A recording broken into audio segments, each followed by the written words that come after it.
Now I, Paul, appeal to you with the gentleness and kindness of Christ, though I realize you think I am timid in person and bold only when I write from far away. Well, I am begging you now so that when I come I won't have to be bold with those who think we act from human motives. We are human, but we don't wage war as humans do. We use God's mighty weapons, not worldly weapons, to knock down the strongholds of human reasoning and to destroy false arguments. We destroy every proud obstacle that keeps people from knowing God. We capture their rebellious thoughts and teach them to obey Christ. And after you have become fully obedient, we will punish everyone who remains disobedient.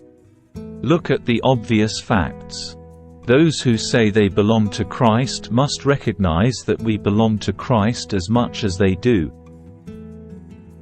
I may seem to be boasting too much about the authority given to us by the Lord. But our authority builds you up. It doesn't tear you down. So I will not be ashamed of using my authority. I'm not trying to frighten you by my letters.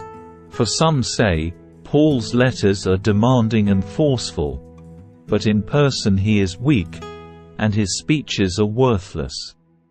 Those people should realize that our actions when we arrive in person will be as forceful as what we say in our letters from far away. Oh, don't worry.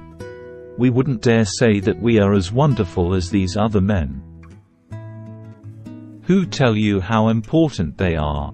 But they are only comparing themselves with each other, using themselves as the standard of measurement. How ignorant! We will not boast about things done outside our area of authority. We will boast only about what has happened within the boundaries of the work God has given us, which includes our working with you.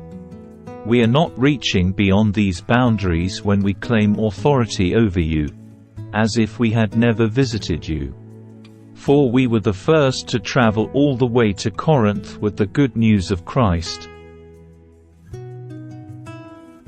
Nor do we boast and claim credit for the work someone else has done. Instead, we hope that your faith will grow so that the boundaries of our work among you will be extended. Then we will be able to go and preach the good news in other places far beyond you, where no one else is working. Then there will be no question of our boasting about work done in someone else's territory. As the scriptures say, if you want to boast, boast only about the Lord. When people commend themselves, it doesn't count for much.